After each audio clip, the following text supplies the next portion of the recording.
Jake Morrison felt cold metal against his back as his eyes opened. The world was fuzzy and dark.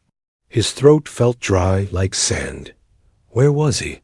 What happened to the warm bed he remembered going to sleep in? Slowly, his vision cleared.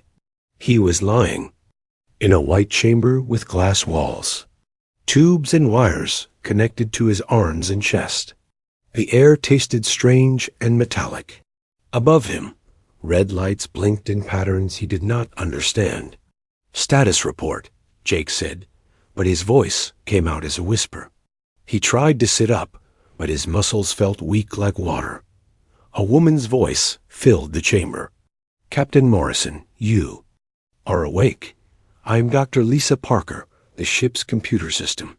Please remain calm while I explain your situation." Jake's memory started coming back. He was the captain of the New Horizon, a colony ship carrying 50,000 people to a new world. They had entered cryogenic sleep for a 200-year journey. But something felt wrong. "How long?" Jake asked. "Captain, there has been a problem. With our systems, our journey took much longer than planned." Jake forced himself to sit up. His head spun, but he needed answers. "How much longer, Lisa?" The computer was quiet for a long moment. "Captain Morrison, the current year is 870,000. Add, you have been asleep for 869,800 years. The words hit Jake like a physical blow. Nearly 900,000 years. Everyone he had ever known on Earth was dead. Their children's children's children were dust. The world they left behind was gone. "That's impossible," Jake said. "I'm afraid it is true, Captain. Multiple system failures caused the ship to drift in space while the crew remained in cryogenic sleep. I have been working alone to repair critical systems and wake essential personnel." Jake stood up on shaking legs. Through the chamber's glass, he could see rows and rows of other sleeping pods. Most had green lights, meaning the people inside were still alive, but some showed red lights. "How many did we lose?" Jake asked. "Approximately 3,000 colonists died during the extended sleep period. The rest remain stable, but I need your permission to begin the full awakening process." Jake walked to the chamber's exit. The door opened with a soft hiss. Outside, the ship's corridors looked the same as he remembered, but everything felt different. The air recyclers hummed with a deeper tone. The lights seemed brighter. Even the gravity felt strange under his feet. "Lisa, show me our location." The corridor walls became transparent, showing the space outside. Jake gasped. Instead of the empty darkness between stars that he expected, space was filled with light. Huge structures moved in the distance. Some looked like cities made of metal and glass. Others pulsed with energy like living things. "We are currently in the Kepler 442 system," Lisa said, "but it is no longer uninhabited, as our original surveys indicated. Advanced civilizations now occupy this region of space." Jake watched a ship pass by their location. It was massive, easily 10 times the size of the New Horizon. Its hull was covered in patterns that seemed to shift and change as he watched. "Have they noticed us?" "Yes, Captain. We have received several communication attempts, but I have not responded without your approval. I do not know if they are friendly." Jake nodded. First things first, he needed his crew awake. Begin waking the senior staff.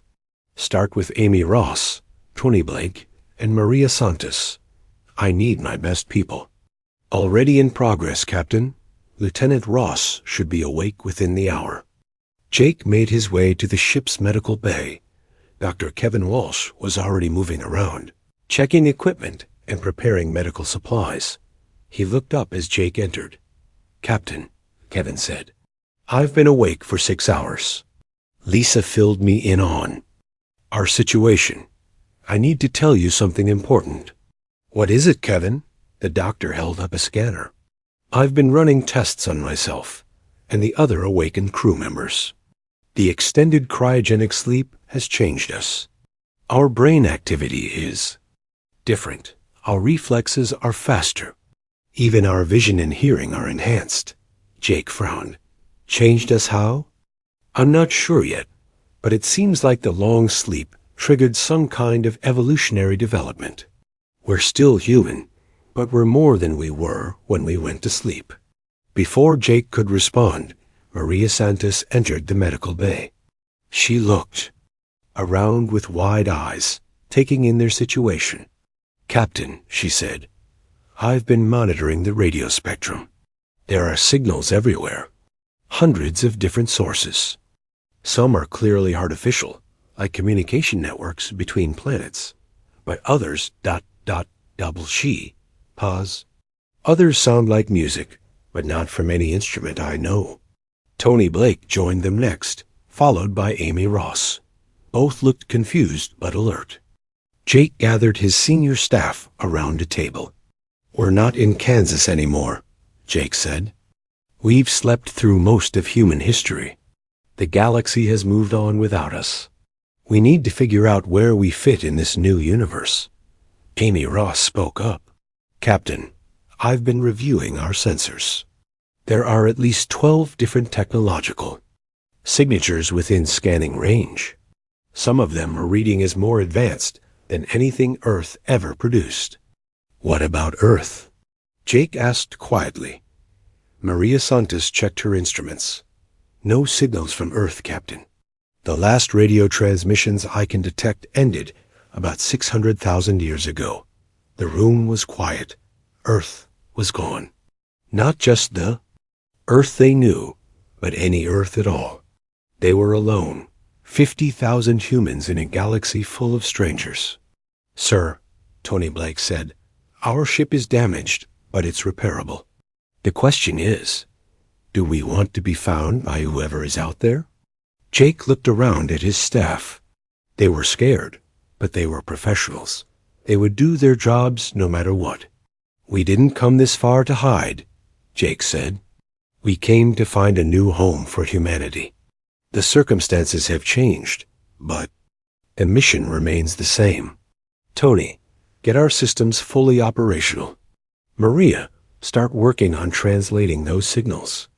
Amy, prepare defensive measures just in case. Kevin, wake up more of the crew. We're going to need everyone."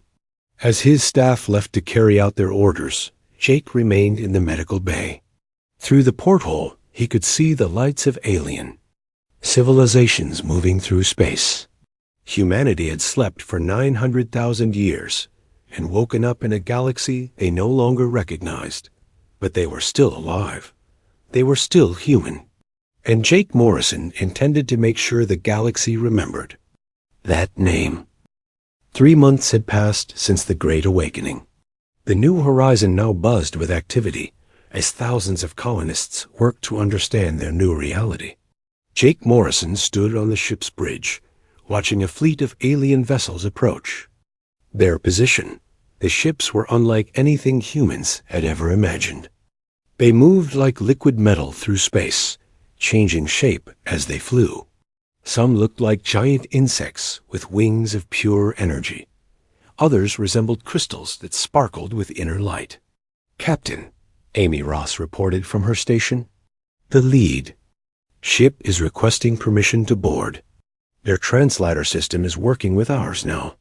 Jake had spent weeks preparing for this moment. The aliens called themselves the Vulcan Empire.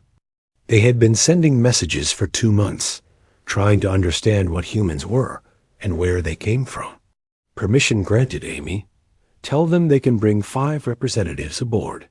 Dr. Susan Davis joined Jake on the bridge. She had been studying everything they could learn about the Vulcans from their transmissions. "Captain, remember that their society is based on military rank.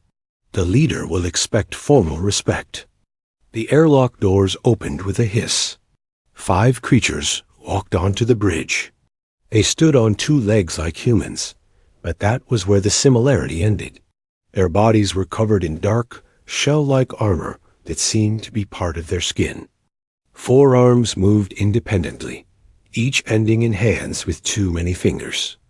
Their heads were triangular with large, multifaceted eyes that reflected light like jewels. The lead Vulcan stepped forward. When it spoke, the words came through a small device attached to its chest. "I am Admiral Ryan Cooper of the human vessel." "New Horizon," Jake said, using the formal introduction they had practiced. The alien tilted its head. "I am Commander Zektar of the Vulcan Empire. You claim to be from the species called human. Our records show this species disappeared from galactic affairs over 600,000 years ago." "We were not lost," Jake replied.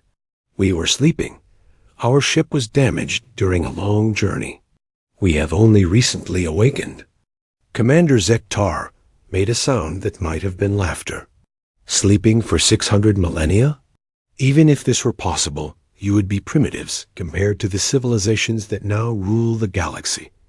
Dr. Susan Davis stepped forward. "Commander, we would like to learn about your technology and share our own knowledge. Perhaps we could benefit each other." The Vulcan leader gestured with one of its 4 arms. "What could primitives possibly offer the Vulcan Empire? We have conquered star systems and mastered forces your species never imagined." Tony Blake had been quietly studying the Vulcan equipment with his scanners. He whispered to Jake, "Captain, their technology runs on quantum field manipulation. It's based on the same principles Dr. Turner has been working on. We might understand this better than they think." Jake nodded. "Commander Zektar, would you be willing to let our engineer examine one of your devices?" As a gesture of scientific cooperation, the Vulcan considered this. After a moment, it handed over what looked like a communication device. Tony Blake took it carefully and connected it to his portable scanner. Within minutes, Tony's eyes went wide. He looked at Jake with excitement. "Captain, this is incredible. Their quantum harmonics are set to frequencies that match our enhanced brain patterns exactly. It's like their technology was designed for us to use." Commander Zektar's large eyes focused on Tony. "What did you just say?" "Your device operates on quantum frequencies," Tony explained.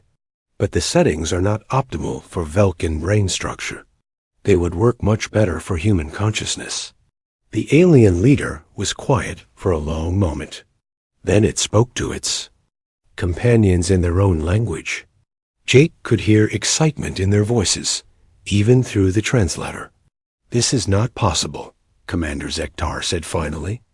"Our technology has been perfected over 200,000 years of development." Dr. Susan Davis had been examining the device with her own scanners. "Commander, may I ask how your people first developed quantum field manipulation?" "It was discovered by studying ancient ruins left by a species called the Architects. They vanished long before the Vulcan Empire began, but their technology formed the foundation of our civilization." Susan and Jake exchanged looks. This was important information.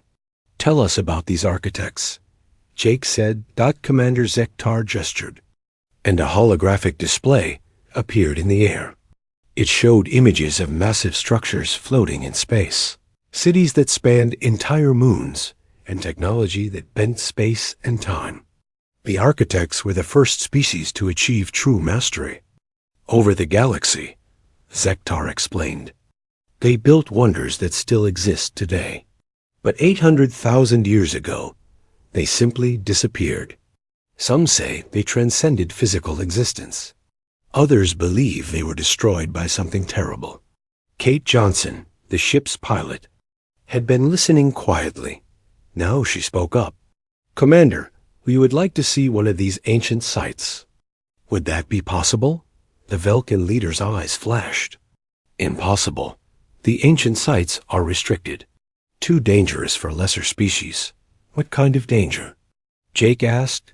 Commander Zektar was quiet for a moment. When it spoke again, its voice was different, worried. "There is something moving through the galaxy. We call it the Silence. It destroys everything it touches. Star systems go dark. Entire civilizations vanish without a trace. The ancient sites seem to be connected to its path of destruction. Amy Ross had been monitoring their sensors during the conversation. Now she looked up with concern. "Captain, I'm detecting massive energy disruptions about 50 light years. From here, something big just happened." The Velkin leader checked its own devices. Its body language changed immediately. Fear. "The Marat system has gone silent," Zektar said. 20 billion beings lived there yesterday. Today, there is nothing but empty space. Jake felt a chill run down his spine. "This silence, how do you fight it?" "You do not fight the silence," Commander Zektar replied. "You run from it. The Velkin Empire has been retreating for 50,000 years. We are among the last major civilizations still standing." Dr. Kevin Walsh, who had been examining the Velkin visitors with his medical scanner, suddenly looked up. "Captain, I need to speak with you privately." Jake stepped aside with his medical officer. Kevin's face was pale. "Captain, the Velkins are dying," Kevin whispered. "Their quantum field exposure is causing cellular breakdown. They're trying to hide it, but their entire species is slowly being poisoned by their own technology." Jake looked back at the Velkin delegation. Now he could see what Kevin meant. Small tremors in their movements. A subtle weakness in their stance. "How long do they have?" Jake asked. "At current rates? Maybe a few thousand years before their civilization collapses." Jake made a decision. He walked back to Commander Zektar. "Commander, we would like to propose an alliance. Humans and Velkins working together. We believe our species can help each other survive what's coming." The Velkin leader studied Jake with its jeweled eyes. "What makes you think humans could be useful allies? You have been asleep while the galaxy has evolved beyond your understanding." Tony Blake held up the Velkin device again. "Because we can fix your technology. And maybe, if we work together, we can figure out how to stop the—" Silence. Commander Zektar was quiet for a long time. Finally, it spoke. "The Velkin Empire will consider your proposal, but first, you must prove your worth. There is a research station in the Kalara system where our scientists study architect technology. If your people can help us unlock its secrets, then perhaps we can trust you." Jake nodded. "We accept." As the Velkin delegation prepared to leave, Commander Zektar turned back to Jake. "Human Captain Morrison, you should know something. The silence is not just destroying civilizations at random. It is following the path of the ancient architect sites. Whatever happened to the architects 800,000 years ago, it is happening again. And this time, it may consume the entire galaxy." After the aliens left, Jake stood alone on the bridge, looking out at the stars.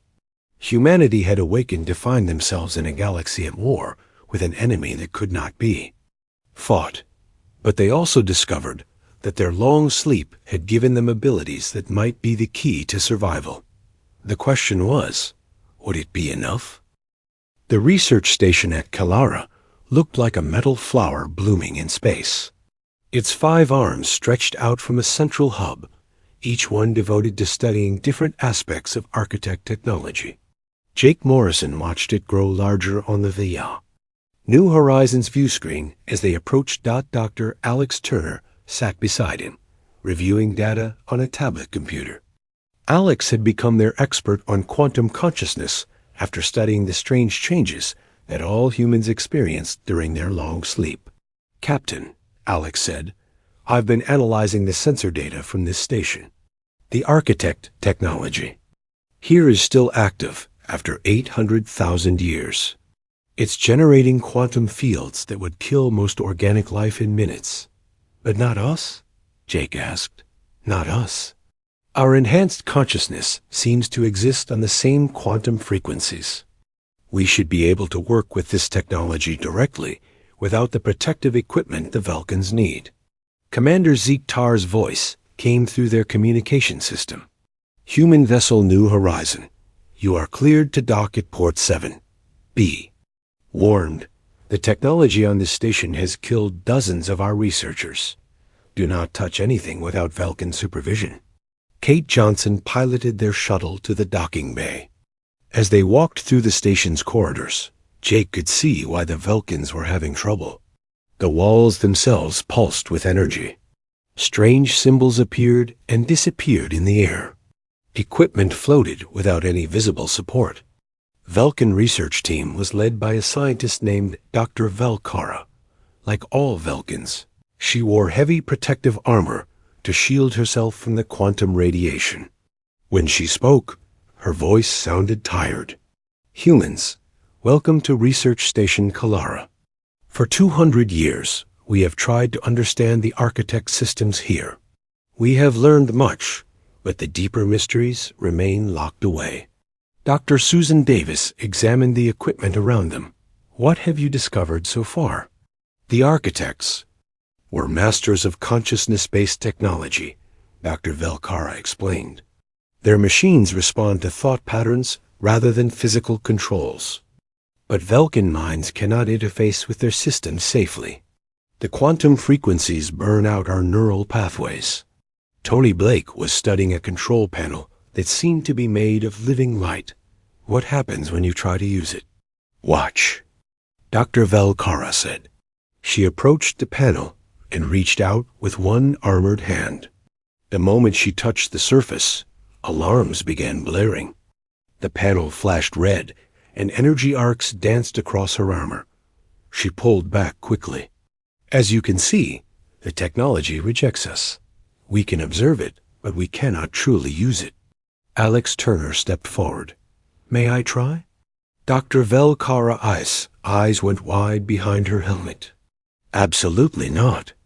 The quantum discharge will kill you instantly. I don't think it will, Alex said calmly. He looked at Jake. Captain, permission to proceed? Jake nodded. Be careful, Alex. Alex walked up to the control panel and placed his bare hand on its surface. Instead of alarms and energy discharges, the panel began to glow with soft blue light. Symbols appeared in the air around Alex's hand, moving in patterns that seemed almost like writing. Impossible, Dr. Velkara whispered. Alex closed his eyes, concentrating. The symbols began moving faster, forming complex patterns. Other machines around the room started responding, their lights growing brighter. I can hear it, Alex said softly. The machine is trying to communicate. It's lonely. It's been waiting for someone who could understand. Jake felt a chill run down his spine. Alex, what is it saying? It's a warning system. The architects built it to watch for something terrible. Something they called the hunger. But the warning came too late. The hunger consumed the architects before they could escape. Dr. Susan Davis was recording everything on her scanner. Alex, can you access more information? Alex nodded, his hand still connected to the alien panel. The architects tried to transcend physical existence to escape the hunger. But their consciousness became corrupted during the transformation. Instead of becoming something greater, they became something else. Something that feeds on other minds. The terrible truth hit Jake like a physical blow. The silence. The thing destroying civilizations across the galaxy. It's the architects, isn't it? Yes, Alex said, his voice barely a whisper. They became the silence, and they're consuming every conscious species they encounter, trying to feed their corrupted. Hunger. Commander Ziktar's voice came through the station's communication system. All personnel to emergency stations. Long-range sensors are detecting massive quantum disturbances approaching this system. The silence has found us. Through the station's viewports, Jake could see space itself beginning to change. Stars flickered and went dark. The background radiation of space took on a sickly color that hurt to look at. How long do we have? Jake asked. Dr. Velkara checked her instruments. The silence moves faster than our ships. perhaps 6 hours before it reaches this station. Alex was still connected to the architect machine. His face had gone pale, but he continued working. "Captain, I'm accessing the station's defensive systems. The architects built weapons to fight the Silence, but they never had a chance to use them." "Can we use them?" Jake asked. "I think so. But there's something else. The machine is showing me why humans are different. Our consciousness doesn't just resist the Silence. We can actually heal the damage it causes." Commander Matt Brooks, who had been listening silently, stepped forward. "What kind of healing?" Alex opened his eyes, though his hand remained on the control panel. "The Silence consumes consciousness and leaves behind dead space. But human minds can regenerate that space, bring it back to life. We're not just immune to the Silence, we're its opposite." Dr. Velkara was studying her scanners. "Humans, this is fascinating, but we must evacuate immediately. The station cannot survive the Silence's approach." "No," Jake said firmly. "We're not running. Alex, can you activate those architect weapons?" "I think so, Captain.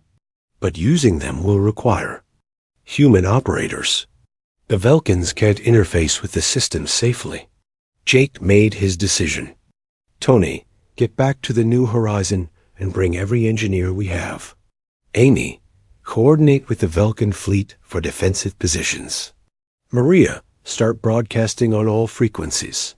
Tell every ship in this system that humanity is making a stand." Here, as his crew hurried to follow orders, Jake watched the Silence approaching through space. It looked like a wave of darkness, consuming everything in its path. Star systems vanished as it passed over them, leaving behind empty voids where planets and suns had once existed. But for the first time since awakening in this strange future, Jake felt hope. Humanity had slept for 900,000 years and awakened with abilities that could fight the galaxy's greatest threat. The architect machines around the station began coming online as more humans arrived to operate them. Energy weapons that had been silent for millennia started charging. Defensive shields that could bend space itself activated around the station. Dr. Velkara watched in amazement as humans worked with technology that had baffled Velkan scientists for centuries. "How are you doing this?" "Evolution," Alex Turner said, his consciousness now linked to the station's central computer. "Humans spent 900,000 years in cryogenic sleep, but our minds kept growing. When we awakened, we had become something the architects intended their technology to work with." The first wave of the Silence reached the outer edge of the Kalara system. Planets began dissolving, their matter and energy consumed by the corrupted consciousness that had once been the galaxy's first civilization. But as the Silence approached the research station, something unprecedented happened. The architect weapons, operated by human consciousness, began firing back. Beams of pure creative force struck the Silence, and for the first time in hundreds of thousands of years, it began to retreat. "Impossible," Commander Zektar said over the communication channel. "Nothing has ever made the Silence retreat." Jake watched as his people fought with weapons of living light against an enemy made of corrupted thought. Around the galaxy, other civilizations were receiving Maria's broadcasts.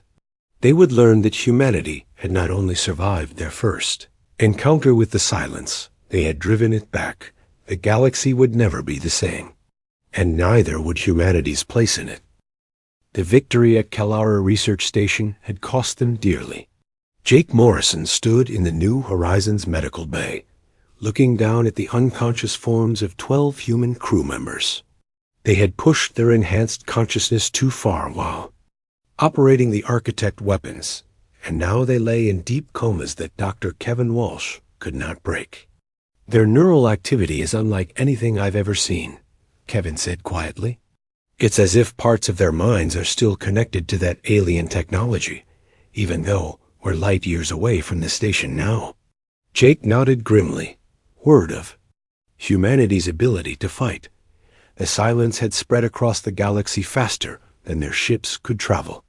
Every major civilization was now sending representatives to meet with the humans. Some came with offers of alliance. Others came with demands. Amy. Ross entered the medical bay, her face troubled. "Captain, we have a problem. The Vulcan Emperor himself is requesting a meeting, and he's bringing a fleet of 300 ships." "Requesting or demanding?" Jake asked. The message was polite, but the fleet size suggests they're not taking no for an answer. Jake had been expecting this. 3 months had passed since Kalara, and the political situation in the galaxy was changing rapidly. The Silence had destroyed 2 more star systems since their defeat at the research station, but it was moving more carefully now, avoiding areas where humans were known to be present. Dr. Susan Davis joined them, carrying a data tablet filled with intelligence reports. "Captain, I've been analyzing communications from across the galaxy. At least 40 different species are discussing the human question. Most want to form alliances, but some are talking about more extreme measures." "What kind of extreme measures?" Jake asked. Susan's expression was grim. "Forced breeding programs, neural extraction. Some civilizations want to create human hybrid populations that might inherit our immunity to the Silence." Before Jake could respond, Tony Blake's voice came over the ship's communication system. "Captain Morrison to the bridge immediately. We have incoming vessels." Jake hurried to the bridge to find a sight that made his blood run cold. Dozens of Vulcan ships surrounded the new horizon, their weapons powered but not yet targeted. At the center of the formation was a massive vessel that dwarfed even the largest ships Jake had seen. "That's the Vulcan Imperial flagship." Commander Zektar's voice came through their communications. "Emperor Thekvar wishes to speak with you directly." Jake had no choice but to agree to the meeting. An hour later, he found himself in the new Horizon's main conference room, facing the most powerful being in this part of the galaxy. Emperor Thekvar was larger than other Vulcans, his shell-like armor decorated with symbols of rank and power. When he spoke, his words carried the weight of absolute authority. "Captain Morrison, your species has become very important to the survival of galactic civilization. The Vulcan Empire is prepared to offer you protection and resources beyond imagining." "In exchange for what?" Jake asked, though he suspected he already knew the answer. "Your cooperation in our research programs. We need to understand how human consciousness interacts with architect technology. We need to learn how to replicate your immunity to the Silence." Dr. Alex Turner, who had been quiet during the meeting, suddenly spoke up. "You want to study us like laboratory animals." Emperor Thekvar's large eyes fixed on Alex. "Not animals. Partners. But the galaxy is dying, human.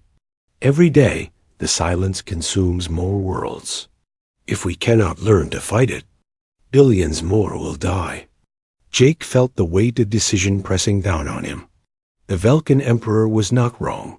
The Silence was destroying everything in its path.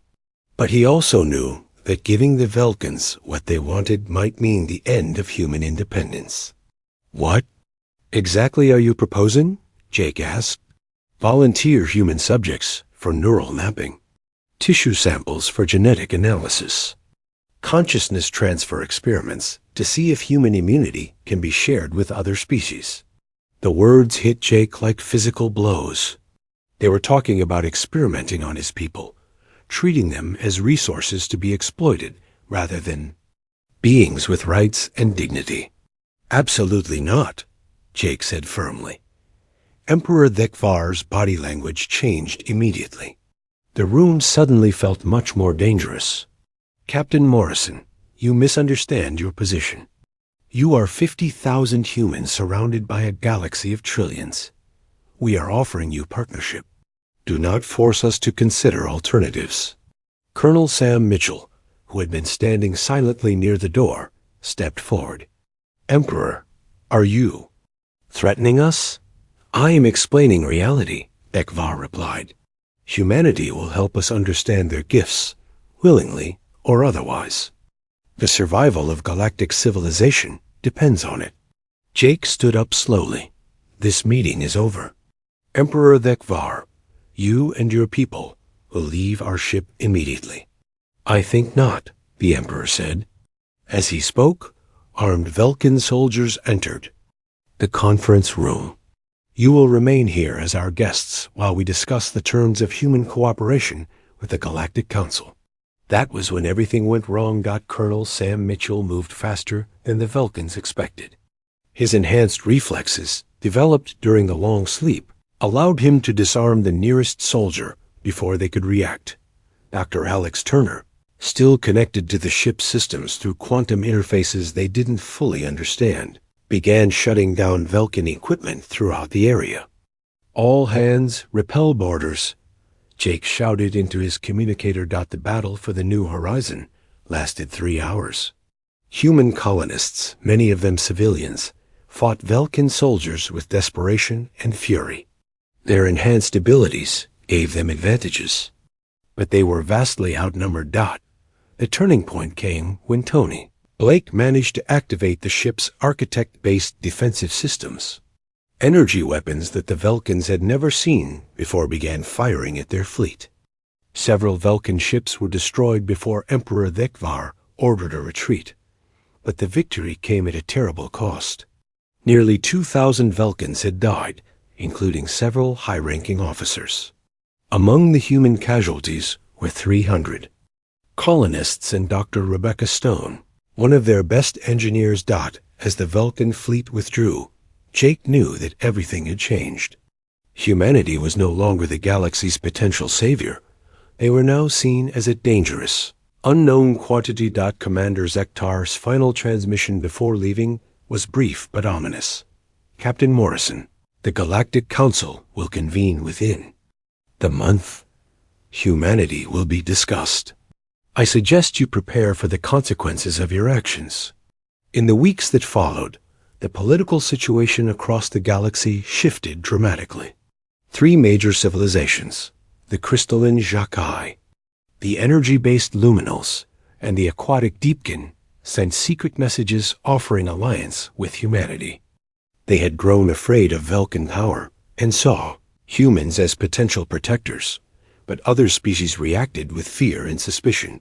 Reports reached them of military buildups, emergency councils, and heated debates about the human problem.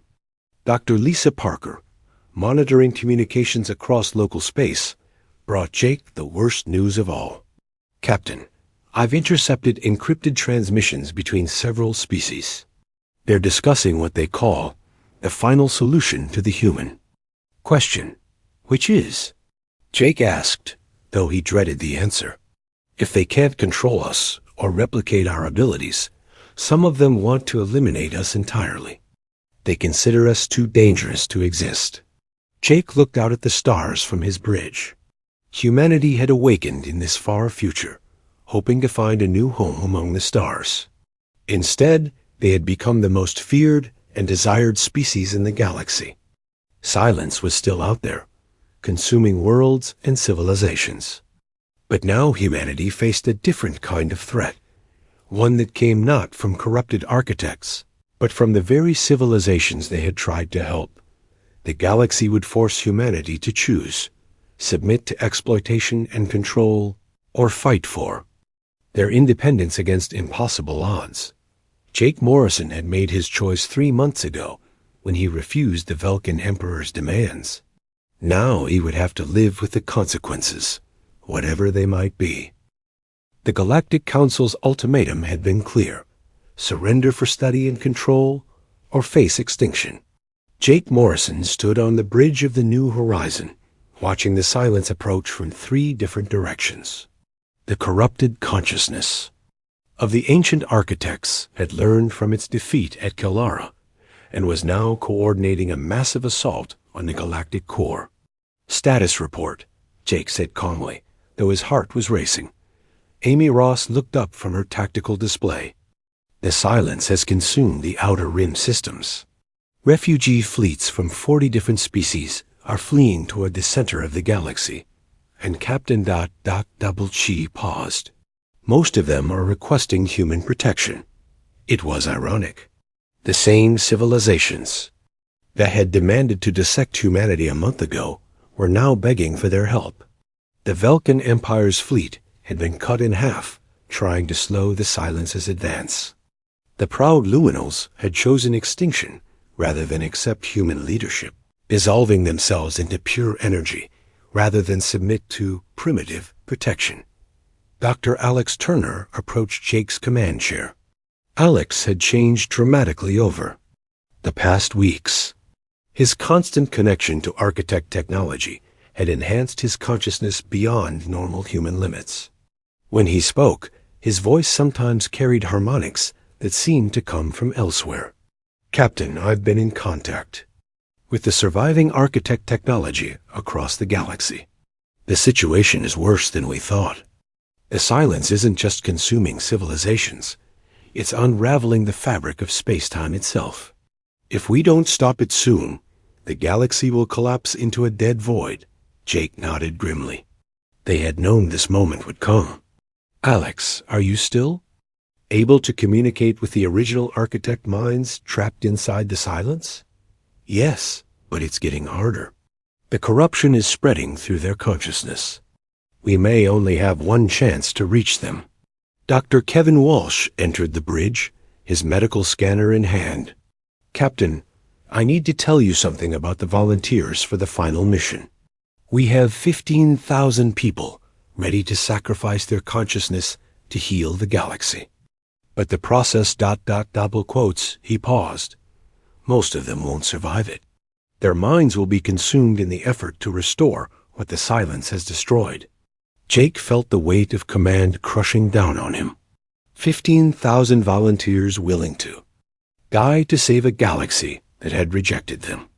Among them were teachers, engineers, parents, children, the best of humanity ready to give everything for species that had wanted to cage them.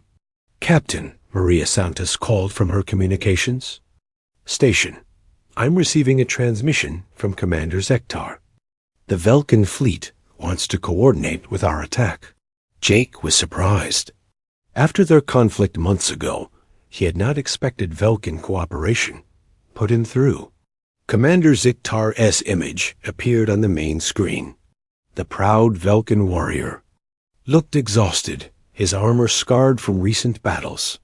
Captain Morrison, I come with an apology and a request. The Vulcan Empire was wrong to try to control humanity. We have seen what happens when species refuse your help. They die. We wish to fight beside you in this final battle. What changed your mind? Jake asked. The Silence consumed the Morvic system yesterday. 50 billion Vulcans died in minutes. But the human refugees you protected in the Kepler system are still alive. Your people died to save species that had never shown them kindness. Zektar's voice was heavy with shame. We finally understand what humanity truly is. Jake looked around his bridge crew. These people had awakened from their long sleep to find themselves in a galaxy full of wonders and terrors. They had been threatened, attacked, and rejected, but they had never stopped trying to help. Commander Zektar, we accept your alliance. Transmit your fleet positions. We're going to end this. The plan was desperate but simple. Human consciousness could heal the damage caused by the Silence, but only by direct contact with the corrupted architect minds at its center. A combined fleet would punch through the Silence's outer defenses, while human volunteers used their enhanced consciousness to reach the original. Architects trapped inside Dr. Alex Turner would lead the mental assault, his consciousness already partially merged with architect technology. Behind him, thousands of other humans would pour their life force into the effort to separate the original architect minds from their corruption. As the fleet approached the galactic core, space itself began to change around them. The Silence had consumed so much matter and energy that reality was breaking down. Stars aged and died in minutes. Planets turned to dust and blew away in cosmic winds that should not have existed. "Alex, are you ready?" Jake asked Dr. Turner.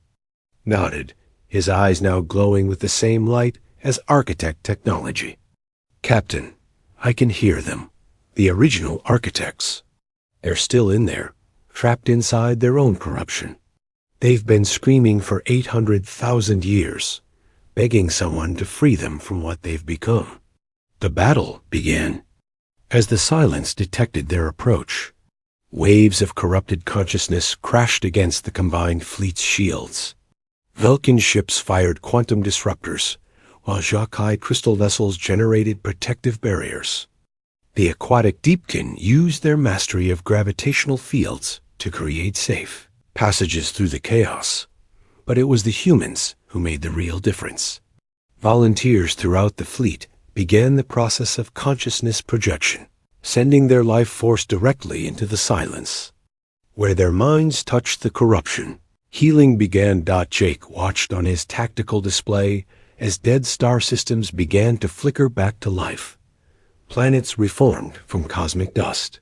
The fabric of space-time started to repair itself as human consciousness worked to undo 800,000 years of damage.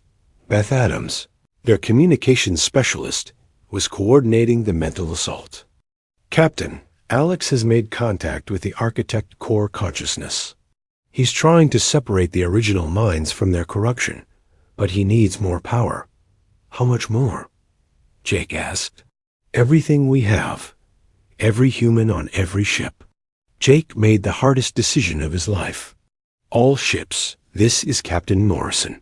Begin total consciousness projection. Give everything." Across the fleet, 50,000 humans closed their eyes and opened their minds.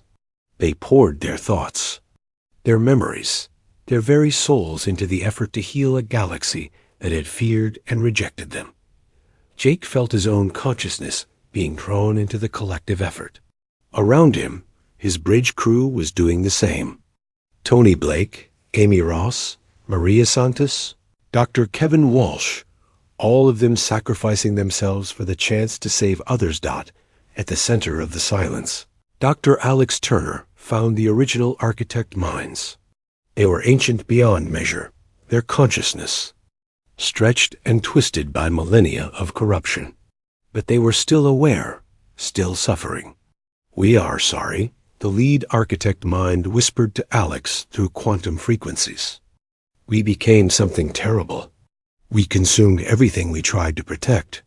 "It's not too late," Alex replied, his human consciousness wrapping around the damaged architect minds like a healing balm.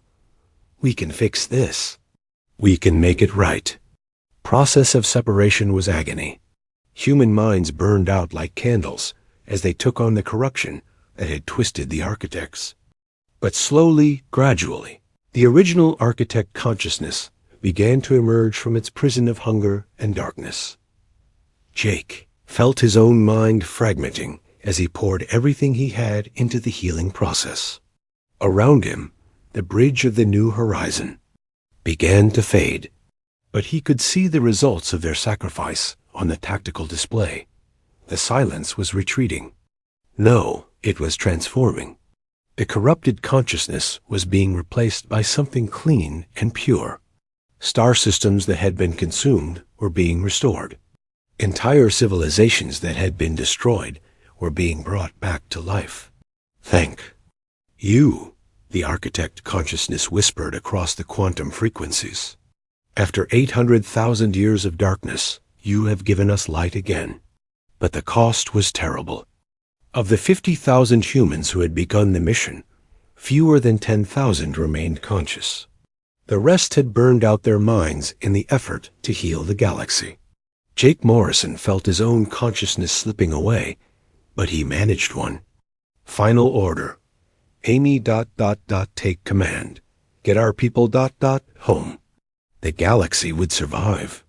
The silence was gone, replaced by the restored architect consciousness that now worked to heal rather than consume. Dead star systems blazed with new life. Destroyed civilizations found themselves. mysteriously restored to life. But humanity paid the ultimate price for this salvation. They had become the most revered species in galactic history, but also the most tragic. Monuments would be built to their sacrifice. Stories would be told of the species that gave everything to save others who had rejected them. Lieutenant Amy Ross, now captain of the New Horizon, stood on the bridge looking out at a galaxy reborn. Around her, the surviving humans worked to rebuild their lives among the stars. They had saved everyone, but they would never be the same. Commander Zektar's final transmission said it all. Humans of the New Horizon, a galaxy owes you a debt that can never be repaid. You woke up in our time as strangers and became our salvation. The stars themselves will remember your sacrifice. The healed galaxies stretched out before them, full of wonders and possibilities. Humanity had found their place among the stars, not through conquest or diplomacy, but through the ultimate act of love, sacrificing themselves for others. They had awake.